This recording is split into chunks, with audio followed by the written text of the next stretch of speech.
చాలా వరకు యూపీఎస్సీకి వచ్చేటువంటి వాళ్ళకి ఎలాంటి క్రమశిక్షణ అవసరం? 2 కోచింగ్ ఇన్‌స్టిట్యూట్ సెలక్షన్స్‌లో ఎలాంటి ప్రాసెస్ అవలంబిస్తే మంచిదంటారు? ఫ్రాంక్‌గా మనం చెప్పుకోవాలంటే కోచింగ్ అనేటువంటిది 100% బిజినెస్‌గా మారిపోయింది.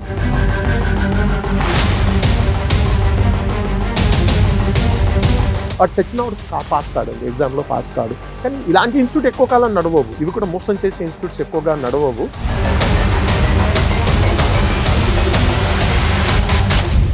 ఎందుకు ఏ క్వాలిటీస్ తక్కువై సక్సెస్ రేట్ తక్కువగా ఉంటుంది? యూపీఎస్సీ ఎప్పుడైతే స్టార్ట్ అయిందో అక్కడి నుంచి కూడా మనకు సక్సెస్ రేట్ అందరికీ సక్సెస్ అనేటువంటిది ఖచ్చితంగా. సో సూసైడ్ అనేటువంటి థాట్స్ చేస్తున్నటువంటి విద్యార్థులకి ఏం చెప్తారు? చాలా బాధాకరమైనటువంటిది. ఇదొక్కటే కాదు, 90% విజేతలు ఫెయిల్యూర్ అయిన తర్వాతే సక్సెస్ అవుతారు.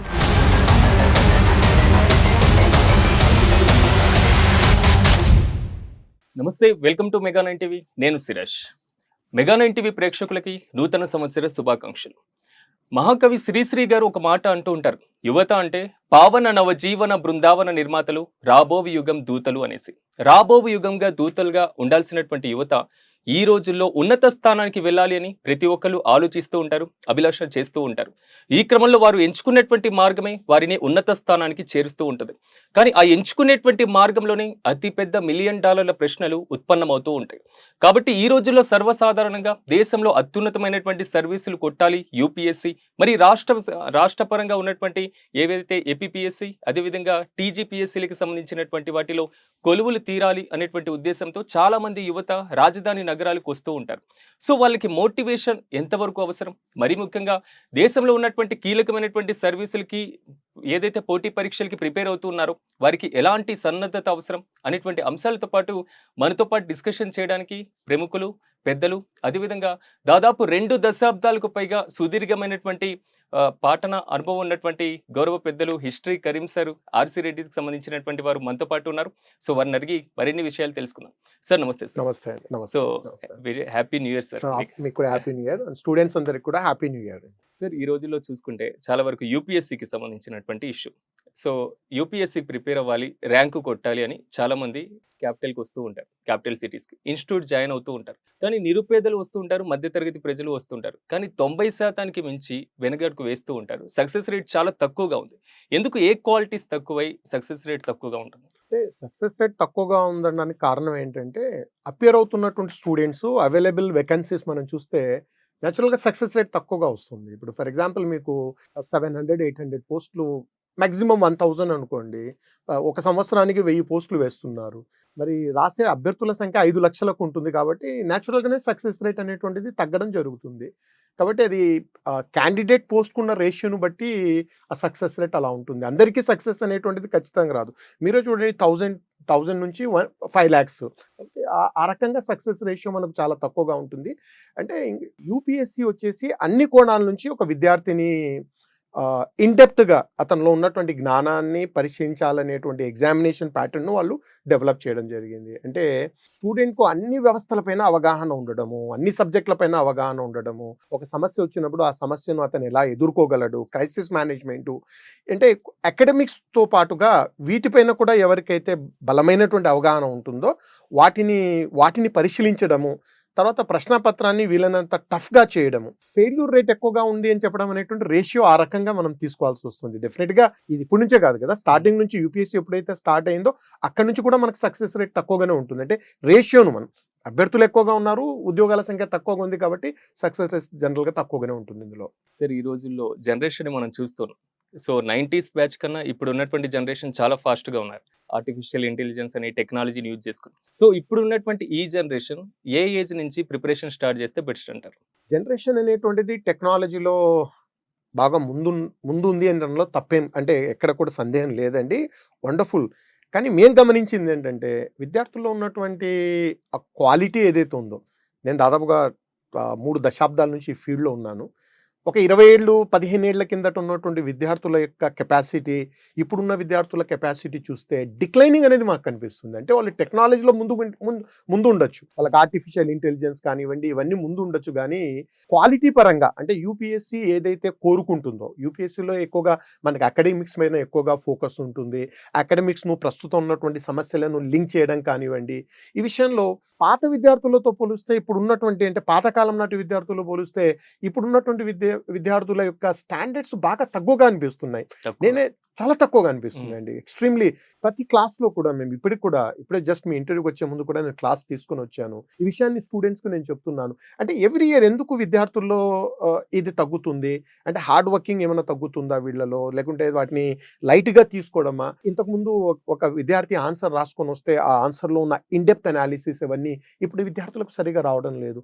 సబ్జెక్టు బాగా అర్థం చేసుకున్నప్పటికీ కూడా తాను చదివింది పేపర్ పైన సరిగా పెట్టలేకపోవడము, సో ఆ పేపర్ పైన పెట్టే కెపాసిటీ ఉన్న వాళ్ళు హార్డ్ వర్క్ చేయకపోవడము, ఇవన్నీ ఇప్పుడు ఉన్నటువంటి జనరేషన్లో చాలా చాలా సమస్యలను మేము ఫైండ్ అవుట్ చేస్తున్నాము. అంటే ఇప్పుడు ఆర్టిఫిషియల్ ఇంటెలిజెన్స్ ఆధారంగా నేను సివిల్ సర్వీస్ రాస్తాను అనేటువంటిది బహుశా ఇంకా రాబోయే రోజుల్లో ఇంకా రావచ్చేమో, కానీ ఇప్పుడు అది పెద్దగా ఉపయోగపడదు. ఫర్ ఎగ్జాంపుల్ నేను హిస్టరీ టీచర్ అండి, హిస్టరీ టీచర్లో నేను ఆర్టిఫిషియల్ ఇంటెలిజెన్స్ ఉపయోగిస్తానంటే నాకేం పెద్దగా స్కోప్ కనిపించదు. కంటెంట్ అనేటువంటిది మనకు ఆర్టిఫిషియల్ ఇంటెలిజెన్స్ ఇచ్చేటువంటి కంటెంట్లో అక్యురసీ ఎంత అనేటువంటిది కూడా మనకు ఎక్కువగా ఉంటుంది.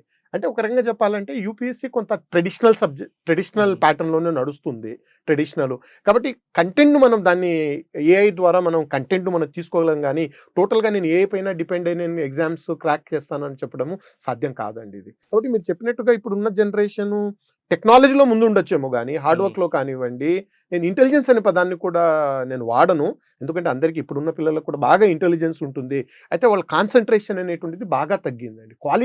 క్వాలిటీ ఆఫ్ ప్రిపరేషన్ అనేది బాగా ఖచ్చితంగా తగ్గిందని మాత్రం ఖచ్చితంగా చెప్పగలను. చాలా వరకు యూపీఎస్సీకి వచ్చేటువంటి వాళ్ళకి ఎలాంటి క్రమశిక్షణ అవసరం? 2 కోచింగ్ ఇన్స్టిట్యూట్ సెలక్షన్స్లో ఎలాంటి ప్రాసెస్ అవలంబిస్తే మంచిదంటారు? ఒకటండి, ఇప్పుడు కోచింగ్ సెంటర్స్ అంటే ఫ్రాంక్గా మనం చెప్పుకోవాలంటే కోచింగ్ అనేటువంటిది 100% బిజినెస్గా మారిపోయిందండి. ఇప్పుడు అశోక్ నగర్లో యూపీఎస్సీ కోచింగ్ ఇచ్చేవాళ్ళు విద్యార్థులను సివిల్ సర్వీసెస్ అందించాలి అనే దానికంటే కూడా ఆ పబ్బం గడుపుకొని అంటే అట్రాక్ట్ చేసి వాళ్ళని సాటిస్ఫై చేసి పంపించడం, వాళ్ళకి సర్వీస్ వస్తుందా లేదా అనేటువంటిది ఎవరికి తెలియనటువంటి విషయము. అంటే స్టూడెంట్ ఓరియంటెడ్గా వెళ్ళిపోవడం, అంటే వాడికి అవసరం ఏంటి, అశోక్ నగర్లో ఉన్నటువంటిది వ్యాపార ధోరణి విపరీతంగా పెరగడం. నేను ఈ మధ్య కొత్తగా వచ్చినటువంటి ట్రెండ్ చూస్తున్నాను, మిస్గైడ్ చేయడం స్టూడెంట్స్ను. ఎలాగా ఇప్పుడు చాలా ఇన్స్టిట్యూట్లు ఏం చేస్తున్నారంటే రోజువారీ పత్రికలు కూడా చదవద్దు అంటున్నారు. ఇప్పుడు అంత ఫాస్ట్ ఫుడ్ లోకం ఇది, పిల్లలకు కూడా ఏంటంటే షార్ట్ కట్ మెథడ్స్ కావాలి. షార్ట్ కట్ మెథడ్స్ ఎలాగంటే అరటిపండు ఒలిచి నోట్లో పెడితే తినాలి, వీళ్ళు దానికి అలాగా అలవాటు చేస్తున్నారు పిల్లలను. ఇంతకుముందు కనీసము ఒక 20 years బ్యాక్ ప్రతి విద్యార్థి సివిల్ సర్వీస్ ప్రిపేర్ అయ్యే విద్యార్థి 2-3 గంటలు సివిల్ సర్వీసెస్ పైన కాన్సన్ట్రేట్ చేసేవాడు. అంటే న్యూస్ పేపర్ల పైన కాన్సన్ట్రేట్ చేసేవాడు, ఎడిటోరియల్ చక్కగా చదివేవాడు, తర్వాత సెంటర్ పేజ్లో వచ్చిన ఆర్టికల్ చదివేవాడు, యోజన లాంటి మ్యాగజైన్స్ చదివేటువంటి వాడు, ఎకానమిక్స్ సంబంధించిన చాలా వరకు, తర్వాత ఇండియా ఇయర్ బుక్ అనేటువంటి పుస్తకాలు వచ్చేవి అవి చదివేవాడు, లేకపోతే స్టాండర్డ్ టెక్స్ట్ బుక్స్ చదవడము. ఈరోజు మీరు యూపీఎస్సీ చదువుతున్న ఏ విద్యార్థి దగ్గర ఒక స్టాండర్డ్ టెక్స్ట్ బుక్ చూపించండి, ఎవరి దగ్గర లేదు. వీళ్ళంతా కూడా ఏంటంటే ఆ ఇన్స్టిట్యూట్ ఇస్తున్న 2-3 పేపర్లు ఇస్తున్నారు, వీళ్ళు దానిపైన ఆధారపడుతున్నారు. ఇప్పుడు ఇన్స్టిట్యూట్స్ ఏం చేస్తున్నాయంటే మీరు పేపర్ చదవద్దండి, ఒక 2 మెంటార్స్ని పెట్టింటారు, 2 పిల్లలు సీనియర్ స్టూడెంట్స్ను, అతను 4 పేపర్లు చదివి ఒక 2 పేపర్లు ఒక 1.5 పేజ్ తయారు చేసి ప్రతిరోజు వాళ్ళకి ఇవ్వడం. పిల్లలు చాలా కంఫర్టబుల్గా ఉంది. అంటే ఇది ఫైనల్గా ఎలా ఉంటుందంటే కోచింగ్ సక్సెస్ఫుల్గా కంప్లీట్ అవుతుంది, ఆపరేషన్ సక్సెస్ఫుల్, పేషెంట్ డైడ్ అన్నట్టుగా అవుతుంది. తర్వాత వీడు ఎగ్జామ్ రాస్తాడు, వీడికి రాదు. అంటే పిల్లలను అలాగా స్పూన్ ఫీడింగ్కు అలవాటు చేయడం. అంటే స్టూడెంట్స్ మన దగ్గరకు వచ్చే స్టూడెంట్స్ అంతా ఇంజనీరింగ్ బ్యాక్గ్రౌండ్ కానివ్వండి, సైన్స్ బ్యాక్గ్రౌండ్ వాళ్ళు వీళ్ళు ఎక్కువగా ఉంటారు. వీళ్ళకు ఈ సోషల్ సైన్సెస్లో కానీ హ్యుమానిటీస్ యూపీఎస్సీ ఎక్కువగా వీటిపైన ఫోకస్ ఉంటుంది. ఎక్కడ అతనికి జీరో నాలెడ్జ్ అనమాట. సో అక్కడ సరైనటువంటి గైడెన్స్ ఇవ్వకుండా, అంటే వాటిపైన ఎక్కువగా ప్రెషర్ పెడితే, అతను ఎక్కువగా కష్టపడితే మన ఇన్స్టిట్యూట్కు రాడేమో అనేటువంటి ఒక ఉద్దేశంతో అతనికి స్పూన్ ఫీడింగ్కు పెట్టడం. చాలా ఆశ్చర్యకరంగా ఏంటంటే ఏ విద్యార్థి కూడా కనీసం న్యూస్ పేపర్ చదవడం లేదండి. ఇంతకుముందు ఏం జరుగుతుంది దేశంలో అనేటువంటిది, లేకపోతే ఒక రీజనల్ పేపర్ తీసుకొని 2 గంటలు కేటాయించేవాడు, ఆ పరిస్థితి ఈరోజు ఎక్కడా లేదు. ఒక సింపుల్ ఒక పేపర్ ఇచ్చేస్తున్నాడు, అది తీసుకొని హ్యాపీగా వెళ్తున్నారు. ఒకవేళ ఒక మంచి ఇన్స్టిట్యూట్ ఏదైనా లేదండి మీరు ఒక 2 గంటలు చదవాలి, మీరే చదవాలి, ఓహో మీరు మాకు రెడీమేడ్ ఇవ్వడం లేదు స్పూన్ ఫీడింగ్ అని ఆ స్టూడెంట్స్ కూడా అటు రావడం లేదు. అంటే పిల్లల్ని అట్రాక్ట్ చేసి వాళ్ళని తప్పుదోవ పట్టించి ఇన్స్టిట్యూట్స్ అన్ని మిస్గైడ్ చేస్తున్నాయి పిల్లలను ఇక్కడ. సో చాలా భయానకంగా పరిస్థితి మారడం. ఇంకొకటి ఏంటంటే సోషల్ మీడియా ద్వారా అబద్ధాలు చెప్పి పిల్లలను అట్రాక్ట్ చేయడము. నేను ఖచ్చితంగా చెప్తానండి, అశోక్ నగర్ లో యూపీఎస్సీ కోచింగ్ సెంటర్లు ఇస్తున్న వాళ్ళలో ఎక్కడ కూడా సరైనటువంటి టీచర్ లేకపోవడం. ఇన్ని ఇన్స్టిట్యూట్స్ ఉన్నాయి, బల్క్ చాలా కనిపిస్తుంది. నేను అదే చెప్తున్నాను, చాలా ఇన్స్టిట్యూట్స్ ఉన్నారు, అందరూ సీనియర్ పిల్లలు అనమాట. సీనియర్ పిల్లలు అంటే జస్ట్ ఒక 2-3 ఇయర్స్ వాళ్ళు రాసి ఒకసారి ఇంటర్వ్యూ వెళ్ళి, లేకపోతే వాళ్ళకి సర్వీస్ రాక ఎక్కడ అనుభవం ఉండదు, టీచింగ్ అనుభవం అనేటువంటిది. అంటే టీచింగ్ ను డైల్యూట్ చేసేసారండి కంప్లీట్ గా. టీచింగ్ ను డైల్యూట్ చేసి మెంటార్ అనే కాన్సెప్ట్ ను తీసుకొచ్చారు. అంటే మెంటార్ అనే కాన్సెప్ట్ ని ఎలా తీసుకొస్తున్నారంటే క్లాస్ లో టీచింగ్ కంటే కూడా ఒక విద్యార్థిని ముందు పెట్టుకుని ఒకే సీనియర్ స్టూడెంట్ అన్ని సబ్జెక్టులు చెప్పడం, ఎక్స్పర్టీస్ నాలెడ్జ్ అనేటువంటిది పిల్లలకు లేకుండా పోయింది. పిల్లలు కూడా ఏంటంటే నా ఎదురుగా ఒక టీచర్ కూర్చుంటున్నారు, మరి ఆ కూర్చుంటున్నటువంటి టీచర్ అన్ని సబ్జెక్టులు అతనికి ఎక్స్పర్టీస్ ఉందా, అతను ఇవ్వగలడా? అంటే ఒక రకంగా చెప్పాలంటే ఈ మెంటార్స్ అనేటువంటి వాళ్ళు ఉండాలండి. ఎలా ఉండాలి అంటే వీళ్ళు ఒక హాస్పిటల్లో వీళ్ళు ఏంటంటే ల్యాబ్ టెక్నీషియన్లుగా, లేకపోతే కాంపౌండర్లుగా, లేకపోతే నర్సింగ్ డ్యూటీస్ వాళ్ళ పిల్లలకు వాళ్ళు సలహాలు ఇవ్వాలి. డాక్టర్స్ అనే వాళ్ళు వేరు. కానీ ఇప్పుడు ఇక్కడ ఉంటున్న ఇన్స్టిట్యూట్స్ అన్ని కూడా వాళ్ళు ఎంత సొఫిస్టికేటెడ్ చేశారంటే కార్పొరేట్ లెవెల్లో హాస్పిటల్స్ నడుపుతున్నారు, పెద్ద పెద్ద డాక్టర్స్ లేరండి. మొత్తం ఇన్స్టిట్యూట్స్ అన్ని కూడా ల్యాబ్ టెక్నీషియన్లు, కాంపౌండర్లతో నడుస్తున్నాయి అనమాట. ఇది పరిస్థితి, చాలా భయానకంగా ఉంది పరిస్థితి. కాబట్టి ఫలితం ఏంటంటే స్టూడెంట్స్ ఎంతమంది అక్కడ కోచింగ్ తీసుకున్న విద్యార్థులు ఎంతమంది పాస్ అవుతున్నారంటే రేర్గా అండి, నేను లేరని చెప్పను, రేర్గా కనిపిస్తారు. వీళ్ళందరూ కూడా ఏంటంటే ఆ విద్యార్థి ఎక్కడో తనకు సొంతంగా ప్రిపేర్ అయ్యాడో, లేకుంటే ఇంకొక రకంగా ఆన్లైన్లో ఎక్కడ ప్రిపేర్ అయ్యాడో తెలియదు. ఆ క్లియర్ చేసే విద్యార్థి ప్రిలిమ్స్ పాస్ అయిపోతాడు, మెయిన్స్ పాస్ అయిపోతాడు. ప్రిలిమ్స్ మెయిన్స్ పాస్ అయిన తర్వాత అతన్ని వల వేసి పట్టుకోవడం, అతన్ని రకరకాలుగా అతన్ని తీసుకురావడము, అంటే అతనికి ఇంటర్వ్యూ కావాల్సిన సదుపాయాలన్నీ కల్పించడము, ఢిల్లీ ఇంటర్వ్యూకి వెళ్ళాలంటే ఫ్లైట్ టికెట్లు చేయించడము, అతను అకామిడేషన్ చేయడానికి, అకామిడేషన్ ఉంచడానికి హోటళ్లను బుక్ చేయడము, ఈ సర్వీసెస్ అని ఇచ్చి మాక్సిమం అంటే ఒక 1 అవర్ అతనికి కూర్చొని అతనికి ఒక మోడల్ ఇంటర్వ్యూ కానీ ఒక గైడెన్స్ 1 అవర్ ఇచ్చి అతను సక్సెస్, అలాగో అతను 1:2లో ఉంటాడు. సక్సెస్ అయితే అతని పెద్ద కట్అవుట్ ముందు పెట్టి ఈ సక్సెస్ మాది అని చూపించుకోవడం. నాకు తెలిసినటువంటి ఒక స్టూడెంట్ ఐఏఎస్ పాస్ అయ్యాడు. ఐఏఎస్ అతను కొట్టడం జరిగింది.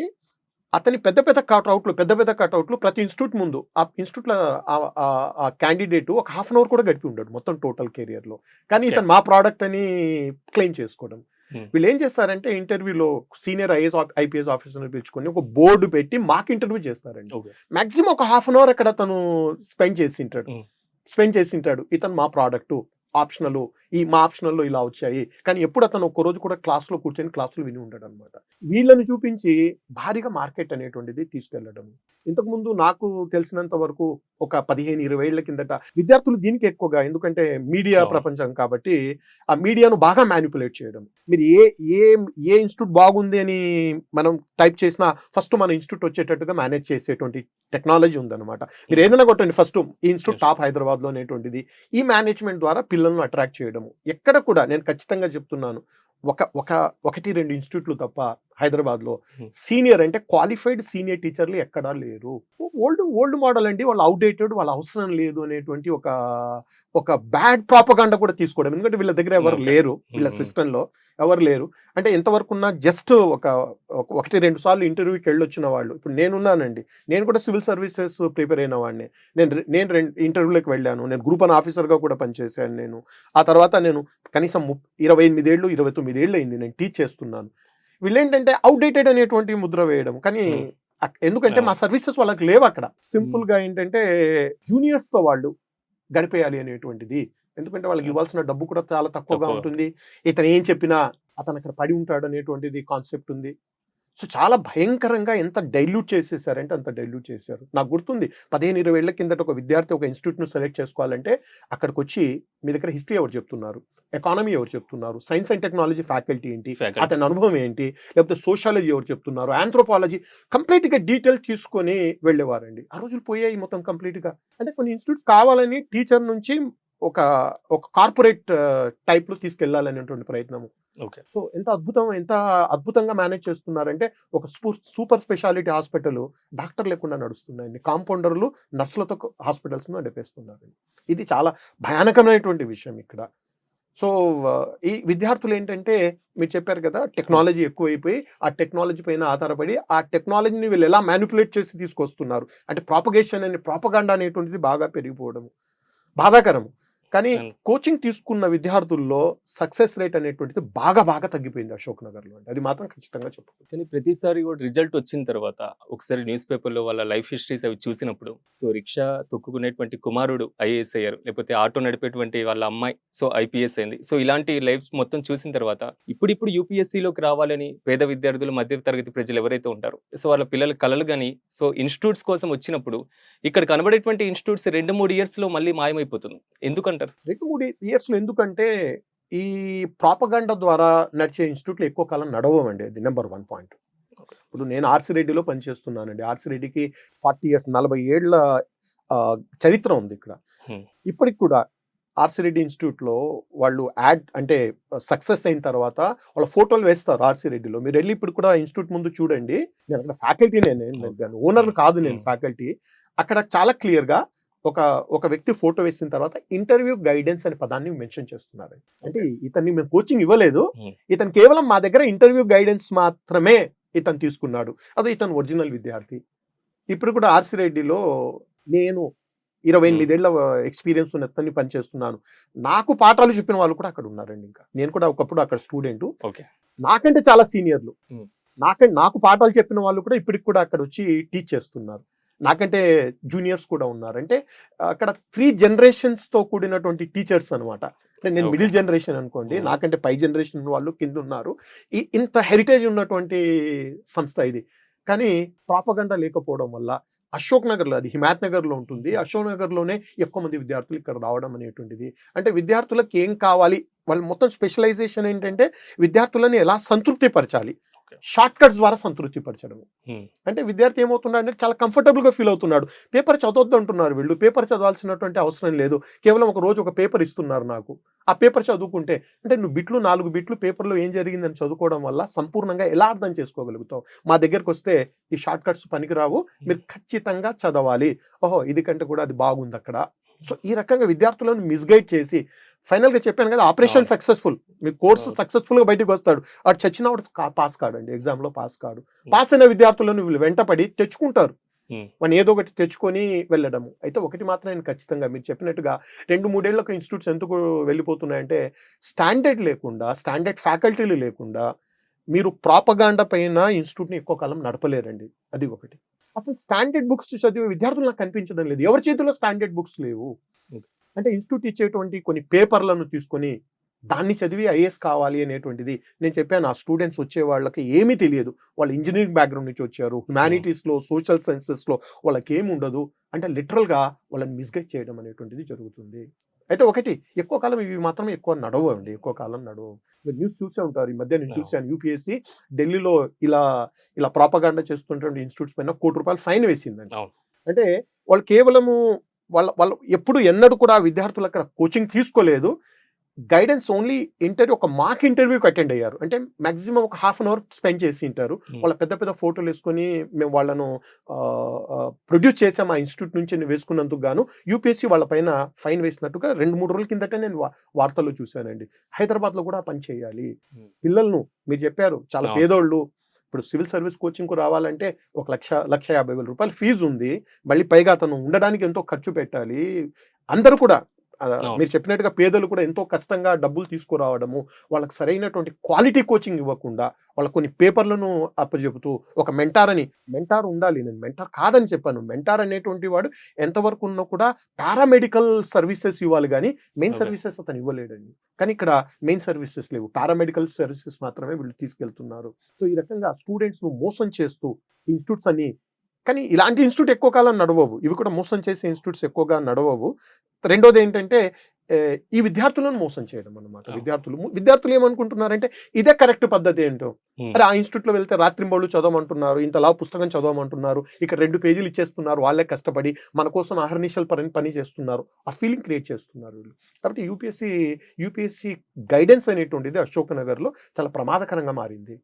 టీజీపీఎస్సీ రీసెంట్ గా చూసాం, లేదా ఏపీపీఎస్సీకి సంబంధించి గ్రూప్ 1 కేసెస్ అన్ని కూడా కోర్టులోనే నలుగుతున్నటువంటి పరిస్థితి కనబడుతుంది. లేదా 2018 గ్రూప్ 1 రద్దు, ఇలాంటి ఏదో ఒక న్యూస్ రావడానికి మీ ప్రధానమైనటువంటి కారణం ఏంటి? ఎందుకంటే యూపీఎస్సీ మెయింటైన్ చేసేటువంటి స్టాండర్డ్స్ ఇవి ఎందుకు మెయింటైన్ చేయలేకపోతున్నాయి? 2 తెలుగు రాష్ట్రాల్లో కాదు, ఈ సమస్య అన్ని రాష్ట్ర పబ్లిక్ సర్వీస్ కమిషన్లకు ఉన్నాయి. ఎందుకంటే ఆ స్టాండర్డ్ ను వీళ్ళు అందుకోలేకపోవడం. దీనికి కారణం ఏంటంటే నేను టీజీపీఎస్సీ ఏపీపీఎస్సీని బ్లేమ్ చేయమండి. దాంట్లో ఉన్నటువంటి వ్యవస్థాగత లోపాలు కూడా, అంటే ఆ సిస్టంలో అక్కడ వాళ్ళు ఎంత ఎఫిషియెంట్ను చైర్మన్ కానీ సెక్రటరీని కానీ పెట్టినా కూడా సిస్టమ్ సరిగా పనిచేయకపోవడం అనేటువంటిది. ఇప్పుడు టీజీపీఎస్సీ ఈరోజు గ్రూప్ 1 మెయిన్స్ కేసు మనం చూస్తే అది కోర్టులో ఇప్పటికే నలుగుతుంది, డివిజన్ బెంచ్కి సంబంధించినటువంటి ఆ అది. సో అసలు ఆ ఎగ్జామ్ని రద్దు చేయమని సింగిల్ బెంచ్ కూడా ఆర్డర్ ఇస్తే ఇప్పుడు మళ్ళీ డివిజన్ బెంచ్కు తీసుకురావడం జరిగింది. దీంట్లో ప్రధానంగా ఏంటంటే ఇవాల్యుయేషన్ స్టాండర్డ్స్ లేకపోవడం. ఏపీపీఎస్లో ఉన్నటువంటి సమస్య కూడా అదే అండి, ఇవాల్యుయేషన్. ఎక్కడో కూర్చొని ఎక్కడో గుంటూరులో ఎక్కడో ఒక రిసార్ట్లో కూర్చొని ఇవాల్యుయేట్ చేశారనేటువంటిది ఒక వార్త నేను పేపర్లో చూశాను. ఇక టీజీపీఎస్సీ విషయానికి రీసెంట్ ఏంటి, అసలు మనకు తెలంగాణ రాష్ట్రం వచ్చిన తర్వాత ఒకే ఒకసారి గ్రూప్ 1 జరిగింది. ఇవాల్యుయేషన్ అనేటువంటి చాలా ప్రాబ్లమాటిక్ గా జరగడము. సో ఇవాల్యుయేషన్ చేసినటువంటి ఆ ఫ్యాకల్టీలు ఎవరైతే వెళ్ళారో నాకు తెలిసి చాలా మందికి ఆ పేపర్ ఇవాల్యుయేట్ చేసేటువంటి స్టాండర్డ్స్ లేవని నా పర్సనల్గా నేను నమ్ముతున్నానండి. కారణం ఏంటంటే వాళ్ళు కాలేజ్లో చెప్తున్నటువంటిది ఇక్కడ ఉన్న సిలబస్కు ఎక్కడ కూడా లింక్ లేదు. ఫర్ ఎగ్జాంపుల్ తెలంగాణ మూవ్మెంట్ ఒక పేపర్ ఉందండి. తెలంగాణ మూవ్మెంట్కు చాలా ఎక్కువ ప్రాధాన్యత ఇచ్చారు, చాలా అద్భుతమైనటువంటి సబ్జెక్టు, 150 మార్కులకు పెట్టారు, ప్రశ్నాపత్రం కూడా అద్భుతంగా తీసుకొచ్చారు. ఎవరైతే ఇవాల్యుయేట్ చేశారో వాళ్ళు తెలంగాణ మూవ్మెంట్ను ఎక్కడ కూడా ఏ కాలేజ్లో తెలంగాణ మూవ్మెంట్ అనే పేపర్ ఎక్కడ లేదు, ఆ హిస్టరీ లెక్చర్ ఎప్పుడు కూడా దాన్ని టీచ్ చేయలేదు. మరి ఒక వ్యక్తి ఆ కాన్సెప్ట్ తెలియకుండా ఇక్కడ ఎలా ఇవాల్యుయేట్ చేశాడనేటువంటిది తెలియని పరిస్థితి, కంప్లీట్గా తెలియని పరిస్థితి. తర్వాత మీరు కామన్గా హిస్టరీ కానీ వేరే కానివ్వండి, మీరు యూనివర్సిటీలన్నీ ఖాళీ అయిపోయాయండి. ఎవరు యూనివర్సిటీలో ప్రొఫెసర్లు రిటైర్ అయిపోయారు, వాళ్ళు వెళ్ళిపోయారు. డిగ్రీ కాలేజ్ లెక్చరర్స్ను తీసుకొని వచ్చి మీరు ఇవాల్యుయేట్ చేస్తున్నారు. డిగ్రీ కాలేజ్లో హిస్టరీ అప్రోచ్ ఒక రకంగా ఉంటుంది, కాంపిటేటివ్ ఎగ్జామ్స్లో ఒక అప్రోచ్ ఉంటుంది. అది చాలా ట్రెడిషనల్ అప్రోచ్లో వెళ్తుంది. ఈ కాంపిటేటివ్ ఎగ్జామ్స్కు ప్రిపేర్ అయ్యేటువంటి విద్యార్థి ఏదో ఒక చిన్న పుస్తకం తీసుకొని చదవడు, అతను రకరకాలుగా ఒకటి నాకు యూపీఎస్సీ విద్యార్థులకు ఈ స్టేట్ ఎగ్జామ్స్ కు ప్రిపేర్ అయ్యే విద్యార్థులకు తేడా ఏంటంటే, ఈ స్టేట్ ఎగ్జామ్స్ కు ప్రిపేర్ అయ్యే విద్యార్థులు ఫ్యాకల్టీలను చూసి వస్తారండి. ఈ విషయంలో యూపీఎస్సీ కంటే కూడా యూపీఎస్సీ విద్యార్థుల కంటే కూడా ఈ విద్యార్థులు కొంత తెలివైన వాళ్ళు. అంటే ఒక కారణం ఏంటంటే కొంత సీనియర్స్ ఎక్కువగా వస్తుంటారు. అంటే గ్రాడ్యుయేషన్ పోస్ట్ గ్రాడ్యుయేషన్ పూర్తి చేసుకున్న విద్యార్థి బ్లైండ్ గా వెళ్ళాడండి. కేవలం అతను వచ్చి ఇక్కడ ఎక్స్ అనే వాడు టీచ్ చేస్తున్నాడు, ఇక్కడ వై అనే వాడు టీచ్ చేస్తున్నాడు, ఇతను జెడ్ అనేటువంటి వాడు టీచ్ చేస్తున్నాడు. ఇప్పటికి కూడా మేము టీజీపీఎస్సీ ఏపీపీఎస్సీ క్లాసులు చెప్తే ఒక టీచర్ గనక సరిగా చెప్పకపోతే ఇమ్మీడియట్ గా వాళ్ళు క్లాస్ నుంచి బయటకు వచ్చి మేనేజ్మెంట్ దగ్గర వచ్చి ఈయన వద్దు, ఈయన చెప్పడం లేదు, యూపీఎస్సీలో ఎవడైనా వచ్చి చెప్పండి, నోరు కథపరు అనమాట. వాళ్ళకి ఏం అసలు ఆ తేడా, ఆ ఎన్లైటైన్మెంట్ యూపీఎస్సీ కంటే ఈ స్టేట్ ఎగ్జామ్స్ ప్రిపేర్ అయ్యే వాళ్ళలో చాలా ఎక్కువగా ఉంటుంది. చాలా వాటిలో అందుకనే యూపీఎస్సీని టీచ్ చేసినంత ఈజీగా మీరు స్టేట్ ఎగ్జామ్స్లో టీచ్ చేయలేరు. విద్యార్థులు బయటకు వచ్చేస్తారు. సో ఆ అవేర్నెస్ ఎక్కువగా ఉంటుంది. సో ఆ విద్యార్థి రకరకాలుగా చదివి ఎగ్జామ్ రాస్తే ఇవాల్యుయేషన్ స్టాండర్డ్స్ లేకపోవడం. ఇప్పుడు మొన్న జరిగినటువంటి ఎగ్జామ్స్లో తెలుగు మీడియం స్టూడెంట్స్ అడ్రస్ ఎక్కడ లేరండి. ఏ మాత్రము ఎక్స్పీరియన్స్ లేని కొత్తగా వచ్చి ఊరికి అలా పాయింట్ వైజ్గా, అంటే మీరు ఎంత అనలిటికల్గా పారాగ్రాఫ్స్గా అనలిటికల్గా తీసుకొచ్చినా మార్కులు వచ్చేసి చిన్న చిన్న బిట్లు రాశారు కదా, వాళ్ళకి మార్కులు ఇచ్చుకుంటూ వెళ్ళారు. ఎందుకంటే వాళ్ళకి కీ ఇచ్చారు, ఆ కీలో 1 2 3 4 5 పాయింట్స్ ఇచ్చారు. ఈ కీ ప్రకారం మీరు ఇవాల్యుయేట్ చేయమని చెప్పారు. 1 2 3 4 5 అని ఇచ్చేవాళ్ళు. ఇప్పుడు ఇవాల్యుయేట్ చేసే వ్యక్తి ఇతను ఏం రాశాడు, ఇతను ఎంత అనలిటికల్ గా రాశాడని చూడడం లేదు, ఈ పాయింట్స్ ఉన్నాయా లేదని వెతకడం మొదలు పెడతాడు. అంతకంటే మంచి పాయింట్స్ ఉండొచ్చు, దానికి అతను రికార్డ్ ఇవ్వడం లేదు. ఈ పాయింట్స్ ఉన్నాయా లేదా వెతుక్కుంటూ మెకానికల్ గా. రీజన్ ఏంటంటే ఈ ఇవాల్యుయేట్ చేసే వ్యక్తికి ఆ సబ్జెక్ట్ లేకపోవడం వల్ల ఆ పాయింట్ పైన డిపెండ్ అయి ఉంటాడు. అదే సబ్జెక్ట్ ఉన్న వ్యక్తి ఈ పాయింట్స్ కంటే కూడా ఈ విద్యార్థి ఇంకా బాగా రాశాడు, ఇది లేకపోయినా ఇతనికి ఎక్కువ మార్కులు ఇవ్వాలి అని ఇస్తాడు. కానీ సబ్జెక్ట్ లేని వ్యక్తి ఏం చేస్తా అంటే పాయింట్స్, అంటే లక్ అన్నమాట. లక్కీగా ఆ పాయింట్స్ గనక పడ్డాయనుకోండి మార్కులు వస్తాయి, మీరు అంతకంటే మంచి పాయింట్స్ రాసినా మార్కులు పడవు. ఇది చాలా గందరగోళంగా మారిపోవడము. తర్వాత ఇక రకరకాల ఈ ఎగ్జామ్ కండక్ట్ చేయడంలో రకరకాలైనటువంటి ఇబ్బందులు తీసుకురావడము, 1-2 సెంటర్స్ నుంచి ఎక్కువగా వచ్చాయనేటువంటి ఒక అపవాదు కానివ్వండి, తర్వాత కొన్ని ఎగ్జామ్ సెంటర్స్లో జరిగిన అవకతవకలు ఇవన్నీ కూడా తీసుకుని వచ్చి విద్యార్థులు కోర్టుకు వెళ్ళడం అనేటువంటిది. ఇప్పుడు వాడు ఎన్నో ఏళ్లుగా రాత్రింబవళ్ళు కష్టపడి ఉద్యోగాలు వదిలేసి, వాళ్ళు ఆల్రెడీ ఉద్యోగాలు చేస్తుంటారు, వాళ్ళు గ్రూప్ 2 ఆఫీసర్ అయి ఉండి, ఇంకొక ఆఫీసర్ అయి ఉండి, రాత్రింబవళ్ళు తయారు చేసి అద్భుతంగా అతను తయారు చేసి అతనికి రాకుండా జస్ట్ అప్పుడప్పుడే తీసుకొని 2-3 పాయింట్స్ రాసిన వాళ్ళకు ఎగ్జామ్ రావడం అంటే ఇవాల్యుయేషన్ స్టాండర్డ్స్ అనేటువంటి దెబ్బతిన్నాయండి. నాకు ఐఎమ్ షూర్ ఏపీపీఎస్సీ చైర్మన్ గారికి, ఏపీపీఎస్సీ మేనేజ్మెంట్కు ఇవాల్యుయేషన్ డిఫెక్ట్గా ఉందని వాళ్ళకు తెలుసు. కాకపోతే వాళ్ళకు వేరే సిస్టమ్ లేదండి అక్కడ. ఇప్పుడు వీళ్ళని తీసుకోకపోతే ఎవరున్నారు? ఎవరు లేరండి. ఇప్పుడు డిగ్రీ కాలేజ్ లెక్చరర్ని తీసుకురావాలి, వాళ్ళని కాదంటే ఎవరిని తీసుకురావాలి? కాబట్టి వాళ్ళకు కూడా వేరే మార్గం లేదు. అందుకనే నేను చెప్తుంటాను, మీ దగ్గర ఇవాల్యుయేషన్ స్టాండర్డ్స్ లేనప్పుడు మీరు ఆబ్జెక్టివ్కి షిఫ్ట్ కండి, మెయిన్స్ కూడా ఆబ్జెక్టివ్కి షిఫ్ట్ కండి. మీరు ఎప్పుడైతే మీరు ఆబ్జెక్టివ్కి షిఫ్ట్ అవుతారో ఆబ్జెక్టివిటీలో ఎక్కడ కూడా హ్యూమన్ ఇంటర్వెన్షన్ ఉండదు. చాలా అద్భుతంగా, అంటే ఆబ్జెక్టివ్ ఎగ్జామ్స్ ద్వారా ఒక విద్యార్థి నాలెడ్జ్ పరిశీలించలేమనేది రాంగ్ కాన్సెప్ట్. అది అంటే మీరు ప్రశ్నాపత్రాన్ని గనక స్టాండర్డ్గా తీసుకుని వస్తే ఒక ఆబ్జెక్టివ్ ప్రశ్నలో ఒక ఎస్సేకు సంబంధించినంత నాలెడ్జ్ టెస్ట్ చేయొచ్చండి. అందులో అంటే మనం అడిగేటువంటి చిన్న బిట్లు అడగకూడదు, చిన్న బిట్లు అడగకుండా కన్సెప్చువల్ బేస్డ్గా తీసుకుని వచ్చి అలా తీసుకురాగలిగితే మాత్రం విద్యార్థి యొక్క ఇది చూడొచ్చు. సో మెయిన్గా ఏంటంటే గ్రూప్ 1 మెయిన్స్లో 2 తెలుగు రాష్ట్రాల్లో ఈ వివాదాలు ఇవన్నీ రావడానికి ఇవాల్యుయేషన్ స్టాండర్డ్స్ అనేటువంటిది ఒక ప్రధానమైనటువంటి సమస్య. రెండోది ఏంటంటే ఎగ్జామ్స్ కండక్ట్ చేయడంలో వీళ్ళు చేసిన చిన్న తప్పులు ఈ న్యాయస్థానాల వరకు వెళ్ళడం జరుగుతుంది. మీరు ఆబ్జెక్టివ్ అన్నారు, కానీ ఆబ్జెక్టివ్ లో ఉన్నటువంటి గ్రూప్ 2 కేసెస్ కూడా ఇంకా నలగడానికి, అంటే దాన్ని ఎలా చూడాలంటే అంటే అది ప్రొసీజరల్ ప్రాబ్లమ్స్ అండి. అక్కడ కంటెంట్ కి సంబంధించిన ప్రాబ్లం మీకు లేదు ఇక్కడ. ఇప్పుడు గ్రూప్ 1 తెలంగాణలో వెళ్ళిన గ్రూప్ 1 మెయిన్ ఏంటి? ఒక మీడియం విద్యార్థులకు అన్యాయం జరిగింది, ఇవాల్యుయేషన్ స్టాండర్డ్స్ అనేటువంటి సరిగా జరగలేదు. ఇంకా కొంతమంది ఉర్దూ మీడియం వాళ్లకు బాగా కలిసి వచ్చింది. ఉర్దూ మీడియం వాళ్ళు ఎంతమంది రాశారు, వాళ్ళకు టాప్ ర్యాంక్స్ రావడం అంటే ఉర్దూ మీడియంలో ఎగ్జామ్ రాశారంటే ఇప్పుడు ఒక కమ్యూనిటీకి సంబంధించిన వాళ్ళు ఉర్దూ మీడియంలో రాస్తారు, ఈ వాల్యుయేషన్ కూడా అదే కమ్యూనిటీ వాళ్ళు కదా. కాబట్టి అక్కడ ఫేవరెటిజం, హ్యూమన్ ఇంటర్వెన్షన్ ఎక్కడ ఉంటే అక్కడ సమస్యలు అవుతాయండి. ఇప్పుడు మీకు ఆబ్జెక్టివ్ లో మీరు పెట్టగలిగారు అనుకోండి, హ్యూమన్ ఇంటర్వెన్షన్ ఉండదు, కంప్యూటర్కి ఏం తెలియదు ఎవరికి ఇవ్వాలి అనేటువంటిది. అది కరెక్ట్ అయితే కరెక్ట్ వేస్తుంది, లేకుంటే లేదు. ఆ కోర్టు కేసులోకి వెళ్ళడానికి ఏంటంటే ఈ ఎగ్జామ్ కండక్ట్ చేయడంలో జరిగినటువంటి ఈ ప్రొసీజరల్ డిఫెక్ట్స్ ఏమైనా ఉన్నాయో వాటి ద్వారా వెళ్ళడం జరుగుతుంది. దాన్ని కనుక కొద్దిగా మనం కనుక అడ్రస్ చేయగలిగితే అబ్సల్యూట్లీ అక్కడ ఇబ్బంది రాదు. అంటే ఏపీపీఎస్సీ అయినా, టీజీపీఎస్సీ అయినా, యూపీఎస్సీ అయినా, సో టెస్ట్ సిరీస్ ఎప్పటి నుంచి రాస్తే సమ్ బెటర్ అంటారు ఒక విద్యార్థి? టెస్ట్ సిరీస్ అనేటువంటిది చాలా చాలా ఇంపార్టెంట్ అండి. టెస్ట్ సిరీస్ అనేటువంటిది ఆబ్జెక్టివ్కి ఒక రకంగా ఉంటుంది, డిస్క్రిప్టివ్కి ఒక రకంగా ఉంటుంది. చాలామంది విద్యార్థులు నేను చూస్తుంటాను, ఈ ఆబ్జెక్టివ్ ఎగ్జామ్స్ రాసేవాళ్ళు గ్రూప్ 2 టెస్ట్ సిరీస్ ద్వారా సబ్జెక్ట్ నేర్చుకునే ప్రయత్నం చేస్తుంటారు. అది చాలా దాని పేరే చూడండి, టెస్ట్ సిరీస్ అంటే మీ జ్ఞానాన్ని పరీక్షించుకోవడానికి పరీక్షనే. దాని ద్వారా మీరు సబ్జెక్ట్ నేర్చుకునే ప్రయత్నం చేయకూడదు. ఏదైతే స్టాండర్డ్ బుక్స్ ఉన్నాయో ABCD స్టాండర్డ్ బుక్స్ అవన్నీ చదివిన తర్వాత ఈ స్టాండర్డ్ బుక్స్లో ఉన్న కంటెంట్ ప్రశ్నారూపంలో వస్తే నేను చేయగలనా లేదా అని తనను తాను పరీక్షించుకోవడానికి టెస్ట్ సిరీస్ తీసుకురావాలి. అంతేగాని 1,00,000 బిట్లు బయట మార్కెట్లో ఉన్నాయి కదా, టెస్ట్ సిరీస్ తీసుకొని వచ్చి సబ్జెక్ట్ నేర్చుకోకూడదు. అది చాలా చాలా ఇంపార్టెంట్. దీని ద్వారా ఏం జరుగుతుందంటే కొన్ని హ్యూమన్ ఎర్రర్స్ ఉంటాయన్నమాట. అంటే మనం టెస్ట్ సిరీస్ చేసేటప్పుడు ముందుగా నేను ఆబ్జెక్టివ్ ఎగ్జామ్ గురించి మాట్లాడుతున్నాను, తెలిసిన ఆన్సర్ కూడా మనం తప్పుగా పెట్టేటువంటి అవకాశం ఉంటుంది. అంటే క్వశ్చన్ సరిగా అర్థం చేసుకోకపోవడము, లేకపోతే ఇంకొక లెవెల్లో ఆ టెన్షన్లో మనం తప్పుగా పెట్టొస్తాము. ఇప్పుడు టెస్ట్ సిరీస్ చేయడం వల్ల ఆ తప్పులు ఇక్కడే జరిగిపోతాయి. జనరల్గా ఒకసారి తప్పు జరిగిన తర్వాత నెక్స్ట్ అలర్ట్ అవుతాడు.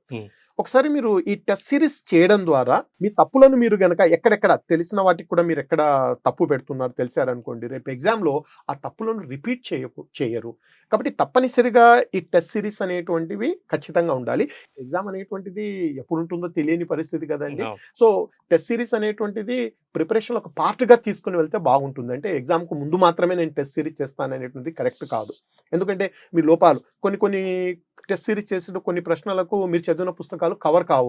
కాబట్టి ఆ ఇన్ఫర్మేషన్ నేను ఎక్కడ గ్యాదర్ చేయాలి, మళ్ళీ ఇమీడియట్గా ఆ పుస్తకాలు తీసుకొని చదివే ప్రయత్నం చేస్తారు. కాబట్టి మీరు లాస్ట్లో వెళ్ళడానికి వీలు లేదు.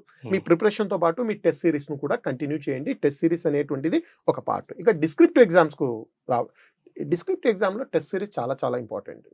ఎందుకంటే ఇప్పుడు మనం ఎంతో చదువుతాము, మనం చదివినటువంటి మొత్తం సమాచారాన్ని 10 నిమిషాల్లో, కానీ యూపీఎస్సీలో అయితే 7 నిమిషాలు అండి, మన స్టేట్ ఎగ్జామ్లో 10-12 నిమిషాలు. ఆ క్వశ్చన్ 10-12 నిమిషాల్లో మనం ఎలా పేపర్ పైన పెట్టగలము. నా దగ్గర ఐడియాస్ ఉన్నాయి. ఐడియాస్ను నేను సక్రమంగా పేపర్ పైన ఎలా పెట్టాలనేటువంటిది గ్రేట్ ఛాలెంజ్ అది. ఎన్నిసార్లు మనం ఎన్ని లెక్చర్లు చెప్పినా రాదు. ఒక టీచర్గా నేను సబ్జెక్ట్ ఇవ్వగలను, కానీ ఆ సబ్జెక్ట్ను ఏ రకంగా రాయాలి అనేటువంటిది లెక్చర్ ద్వారా నేను చేయలేను. సో అతనికి కంప్లీట్గా నాలెడ్జ్ ఇచ్చి టెక్నిక్స్ ఇచ్చిన తర్వాత రాయడం ప్రాక్టీస్ అనేటువంటిది అతను చేయించాలి. ఒక ఆన్సర్ తీసుకొని వస్తే ఆ ఆన్సర్ని ఇవాల్యుయేట్ చేసి ఇంట్రొడక్షన్లో ఏం రావాలి, మెయిన్ బాడీలో ఏం రావాలి, ఏమేం పాయింట్స్ చేయాలి, తక్కువ పదాలతో మనం ఎక్కువ ఆన్సర్ను ఎలా ఇవ్వగలగాలి.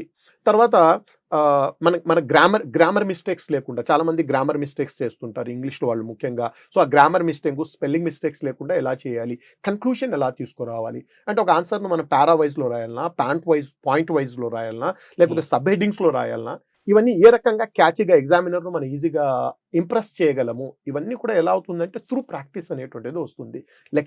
లెక్చర్గా సబ్జెక్ట్ నాలెడ్జ్ ఇవ్వచ్చు, కానీ టెస్ట్ సిరీస్లో. ఇంకొకటి, చాలా ఇన్స్టిట్యూట్లో మనకి టెస్ట్ సిరీస్ అని వచ్చేస్తాయండి. ఒక ఇన్స్టిట్యూట్లో నాకు ఎవరో చెప్పారు లాస్ట్ టైం గ్రూప్ అని, తెలంగాణ గ్రూప్ అనుకో, 8,000 మందికి మేము టెస్ట్ సిరీస్ ఇచ్చామని గర్వంగా చెప్పుకుంటున్నారండి. 8,000 మందికి టెస్ట్ సిరీస్ అంటే 8,000 మందికి మీరు టెస్ట్ సిరీస్ ఇవ్వడానికి మీ దగ్గర ఎంతమంది ఫ్యాకల్టీలు ఉన్నారు? ఇప్పుడు ఒక ఫ్యాకల్టీగా నేను ఒక టెస్ట్ సిరీస్లో రోజుకు మహా అంటే ఒక 10 పేపర్ల కంటే ఎక్కువ నేను చూడలేనండి. ఒక సబ్జెక్టు నేను 10 పేపర్లు కూడా 10 పేపర్ల కంటే నేను ఎక్కువ చూడలేను. 8,000 మందికి మీరు టెస్ట్ సిరీస్ ఎలా కండక్ట్ చేశారు? కండక్ట్ చేసి ఉండొచ్చు. వాళ్ళ దగ్గర డబ్బు తీసుకుని 8,000 మందికి ఏంటి స్టూడెంట్స్ కూర్చోబెట్టి అతనికి నెలకు 10,000 12,000 ఇచ్చి టిక్కులు తప్పులు ఇంప్రూవ్ వీడికి ఇతనికి తెలియదు, అతనికి తెలియదండి. మొత్తం ఇలా వెళ్ళిపోయింది. ఒక ఇన్స్టిట్యూట్ 8,000 మందికి టెస్ట్ సిరీస్ అనేటువంటిది. టెస్ట్ సిరీస్ అంటే నాకు భయం వేస్తుంది. ఎందుకంటే టెస్ట్ సిరీస్ తీసుకునేటువంటి పెయిన్ కానీ ఒక టీచర్కు, టైం కానీ ఇంకోటి లేదండి. నేను నిలబడి క్లాస్లో ఒకేసారి 500 మందికి క్లాస్ చెప్పగలను, కానీ ఇక్కడ ప్రతి ఒక్క స్టూడెంట్కు నేను చాలా టైం ఇవ్వాల్సి వస్తుంది. ఇంపాసిబుల్. నన్ను అడిగితే ఒక టీచరు ఒక 10-15 మంది విద్యార్థుల కంటే ఎక్కువగా టెస్ట్ సిరీస్ కండక్ట్ చేయలేడండి. సాధ్యం కాదు. ఒక టీచర్గా, నేను హిస్టరీ టీచరు, ఒకవేళ నేను టెస్ట్ సిరీస్ పెట్టాలంటే ఒక 15-20 మందికి నేను కండక్ట్ చేయగలను. నేను 100 మందికి 1000 మందికి చేస్తున్నానంటే వాళ్ళను నేను మోసం చేస్తున్నట్టు లెక్క. నేనేం చేస్తాను, నేను ఇవాల్యుయేట్ చేయను. ఒక నా జూనియర్ను తీసుకొని వచ్చి పేపర్లు అతనికి నెలకంత ఇచ్చి నా పేరు డబ్బేమో నా పేరు మీద తీసుకుంటాను, ఒక జూనియర్తో ఇవాల్యుయేట్ చేయడం. ఈ టెస్ట్ సిరీస్కి వెళ్ళే వాళ్ళు కూడా నా పేపర్ ఎవడు ఇవాల్యుయేట్ చేశాడని ఎవడు అడగాడండి. ఒక ఇగ్నోరెన్స్, లెవెల్ ఆఫ్ ఇగ్నోరెన్స్ అనేటువంటిది చాలా భయంకరంగా ఉంటుంది. ఆ టెస్ట్ సిరీస్ ఇవాల్యుయేట్ చేసే వ్యక్తికి అసలు క్వాలిఫికేషన్ ఉందా, అతనికి తెలుసా అసలు డిస్క్రిప్టివ్ ఆన్సర్ ఎలా రాస్తారు అనేటువంటిది లేకుండా పోయింది. మీ బుక్ చూసాను సార్ నేను, హిస్టరీ బుక్ మొత్తం కూడా. సో నాకు అనిపిస్తూ ఉంటుంది, మీరు బుక్ని ప్రిపేర్ చేసేటప్పుడు ప్రధానంగా ఏమేమి ఉద్దేశం పెట్టుకొని చేస్తారు అనేటువంటి కాన్సెప్ట్. ఎందుకంటే అందరూ రాసినట్లుగా చరిత్రను రాయకుండా కొంచెం ఏ విధంగా ఉండదు, అంటే మీ స్టైల్ ఏ విధంగా ఉంటుంది? నేను యాక్చువల్గా హిస్టరీ పైన దాదాపుగా తెలుగు పుస్తకాలు నేను మార్కెట్లో ఉన్నాయి, ఇంగ్లీష్లో కూడా నేను రిలీజ్ చేస్తున్నాను. అంటే తెలంగాణ హిస్టరీ పైన, ఆంధ్ర హిస్టరీ పైన, ఇండియన్ హిస్టరీ పైన తెలుగు వర్షన్స్, తర్వాత ఇంగ్లీష్ వర్షన్స్ ఫిబ్రవరి 2026 కల్లా వచ్చేస్తాయండి. ఈసారి ఒక పుస్తకం రాసేటప్పుడు ఒకే పుస్తకంలో అతని ఆబ్జెక్టివ్ అవసరాలు, డిస్క్రిప్టివ్ అవసరాలు 2 పూర్తి కావాలనేటువంటిది. బిట్ల ద్వారా స్టూడెంట్కు నాలెడ్జ్ ఇవ్వకూడదని నేను బలంగా నమ్ముతానండి. ఒక సీనియర్ స్టూడెంట్గా నేను కూడా ఒకప్పుడు కాంపిటేటివ్ ఫీల్డ్లోనే స్టూడెంట్గా ఉన్నాను, ఇప్పుడు టీచర్గా కూడా ఉన్నాను. నేను యూపీఎస్సీ పరీక్షలు రాసేటప్పుడు 1993-94లో దాదాపు ఒక 20 పుస్తకాలు నేను చదివానండి. నాకు అప్పుడు ఇలాగా ఒక పేపర్ ఇచ్చేవాళ్ళు కాదు. మాకు గోపాల్ రెడ్డి సారు హిస్టరీ ఫ్యాకల్టీగా ఉండేవారు. ఇండస్ వ్యాలీ సివిలైజేషన్ ఒక గంటలో చెప్పేసి 4 పుస్తకాల పేర్లు చదివి మీరు చదువుకోండి, అది మా పద్ధతి. అంటే మేము 4 పుస్తకాలు పెట్టుకొని చదివేవాడిని. అప్పుడు నేను ఒక నోట్స్ తయారు చేసుకున్నాను. తర్వాత ఏపీపీఎస్సీ పరీక్షలు రాసేటప్పుడు ఆ నోట్స్ను కొంత ఎలాబరేట్ చేసి నేను పుస్తక రూపంలో ఇవ్వడం జరిగింది. అంటే ఆబ్జెక్టివ్ అండ్ డిస్క్రిప్టివ్ ఒకే పుస్తకంలో పూర్తి కావాలి, మళ్ళీ గ్రూప్ అనుకంటూ వేరేగా వెళ్ళకూడదు ఆ విద్యార్థి. నెంబర్ టూ ఏంటంటే వీలైనంత తక్కువ సమాచారాన్ని ఇచ్చి మొత్తం దాదాపుగా కవర్ చేయగలగాలి. అందుకనే ఒక కంటెంట్ మార్కెట్లో చాలా పుస్తకాలు చాలా ఉంది. ఆ కంటెంట్లో పరీక్షలకు ఏం అవసరం ఉంది ఆ కంటెంట్ మాత్రమే తీసుకోవాలి. ఇప్పుడు ఏమంటే ఇక్కడ ఒక మాఫియా ఉందండి. ఎలా ఉంటుందంటే, నేను ఏ పుస్తకం రిలీజ్ చేసినా ఒక కొత్త చాప్టర్ కాదు, ఒక పారాగ్రాఫ్ యాడ్ చేసిన అన్ని పుస్తకాలు ఆ పారాగ్రాఫ్ వచ్చేస్తుంది కంప్లీట్గా. ఇక్కడ ఉన్నారు తెలంగాణ హిస్టరీకి ఒకరు, ఆంధ్ర హిస్టరీకి ఒకరు, ఇండియన్ హిస్టరీకి ఒకరు ఉన్నారు, నేను పబ్లికేషన్స్ పేర్లు ఏమి చెప్పను, స్టూడెంట్స్ మరి వెరిఫై చేయొచ్చు. ఈ రోజు నేను ఒక కొత్త టేబుల్, ఏదైనా ఒక కంటెంట్ టేబుల్లో వేసాను అనుకోండి, అందరూ ఆ టేబుల్ నెక్స్ట్ దాంట్లో. ఏ టీచర్ కూడా పుస్తకాలు రాయడం లేదు. వీళ్ళంతా కూడా ఏంటంటే టీచర్లకు కొంత డబ్బు ఇచ్చి, నా దగ్గర రమ్మనండి, నేను ఎవరితోనైనా మాట్లాడతాను, ఆ టీచర్కు డబ్బులు ఇచ్చి, ఆ టీచరు అక్కడ అందులో ఒక అక్షరం కూడా రాసి ఉండడు, అతనికి ఒక డబ్బు ఇచ్చి ఆ పేరు తీసుకొని వచ్చి, నాలాంటి ఫ్యాకల్టీలు, జాగ్రఫీకి ఒక మంచి ఫ్యాకల్టీ, పాలిటీకి ఒక మంచి ఫ్యాకల్టీ, వాళ్ళు నేను ఒక్కనే కాదు విక్టిమ్ అనమాట, వాళ్ళు ఇస్తే ఇమ్మీడియట్ గా సేమ్ పుస్తకాలు రాసేయడం అనమాట. దానికి గాను ఒక టీచర్ పేరు కొనుక్కొని తీసుకురావడం, ప్రతి పాయింట్ కవర్ చేసి దానికి ఒక 60-70% చెత్త యాడ్ చేస్తారు. గ్రూప్ 2 విద్యార్థులు జనరల్ గా ఈ స్టేట్ ఎగ్జామ్స్ రాసే విద్యార్థులకు ఏంటంటే ఎక్కువ పుస్తకం ఉంటే మంచి కంటెంట్ అనేటువంటిది ఒక రాంగ్ కాన్సెప్ట్ అండి. కాబట్టి ఇది చాలా లావుగా ఉంటుంది. నేను లావు పుస్తకాలు రాయనండి. నా పని ఏంటంటే విద్యార్థులకు ఏం అవసరమో అది ఇవ్వాలి. ఏం చదవాలి అని కాదు, ఏం చదవకూడదని కూడా తెలిసి ఉండాలి. ఆ విద్యార్థులకు ఏపీపీఎస్సీ, టీఎస్పీఎస్సీ విద్యార్థులకు, టీజీపీఎస్సీ విద్యార్థులకు అంత ఉండదండి. అందుకనే పుస్తకం లావుగా ఉంది కాబట్టి వెళ్ళిపోవడం. అరే సార్, మా కంటెంట్తో పాటుగా ఇంకొక 60% చెత్త అంతా కూడా జోడిస్తాడు అనమాట. చూడండి, నేను ఇంగ్లీష్ పుస్తకాలు రిలీజ్ చేస్తున్నాను, ఇప్పుడు ముందే చెప్తున్నాను, నేను నా పుస్తకం వచ్చిన 1 week to 10 days ఈ పాయింట్స్ అన్ని కూడా అన్ని పుస్తకాలు యాడ్ చేసేస్తారు.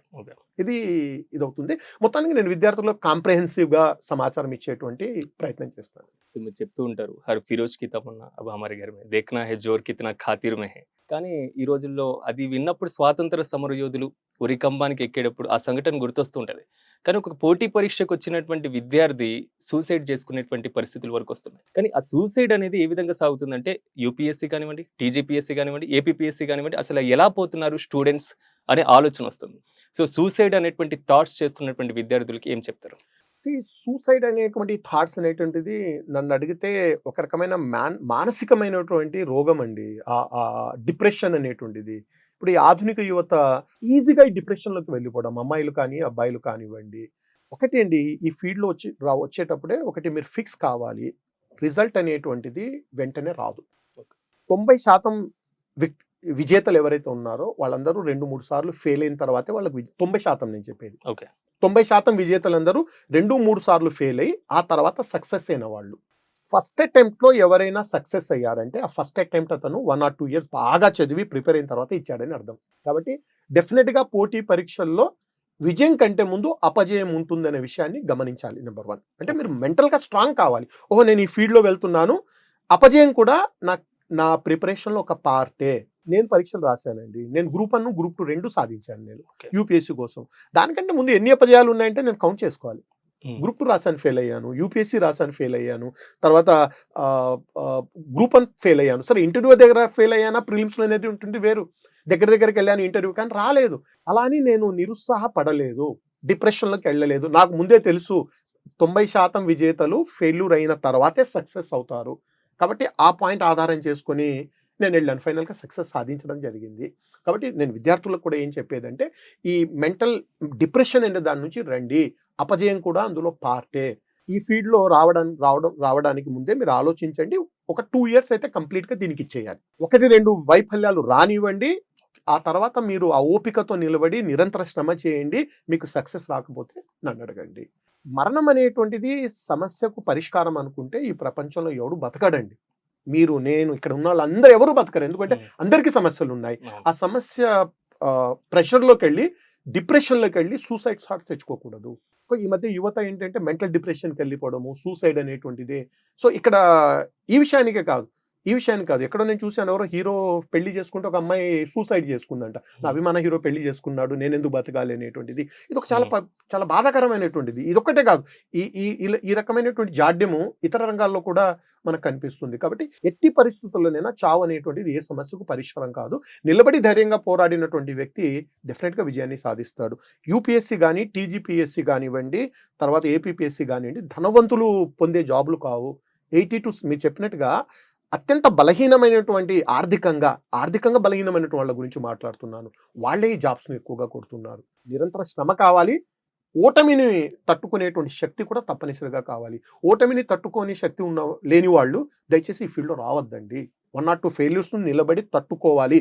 మెంటల్గా ముందు ప్రిపేర్ కండి, మీకు ఇది ఉండదు. ఫస్ట్ అటెంప్ట్లో సక్సెస్ కావడం అనే ఛాన్సెస్ చాలా తక్కువగా ఉంటాయి. 10% or less than 10% ఉంటాయి. సో మీ దగ్గర నుంచి ఒక ర్యాపిడ్ ఆన్సర్స్ కావాలి సార్ 2-3. సో మీ 40 ఏళ్ళ ఈ అనుభవంలో ఎప్పటికీ మీరు థ్యాంక్స్ చెప్పాలి అని అనుకున్న ఒక పర్సన్, ఎప్పుడు కృతజ్ఞతలుగా నా ఉండేటువంటి టీచర్ అండి డాక్టర్ వై గోపాల్ రెడ్డి. ఆయన ఈరోజు ఓకే. నేను నేను ఈ ఈ ఈ స్థాయిలో ఉన్నానంటే ఆయనే. నేను ఆర్సిరెడ్డిలో ఆయన దగ్గర కోచింగ్ తీసుకున్నానండి. అంటే నేను ఓకే. ఆర్సిరెడ్డిలో ఫ్యాకల్టీ కాదు, నేను స్టూడెంట్ కూడా. Y Gopal Reddy student.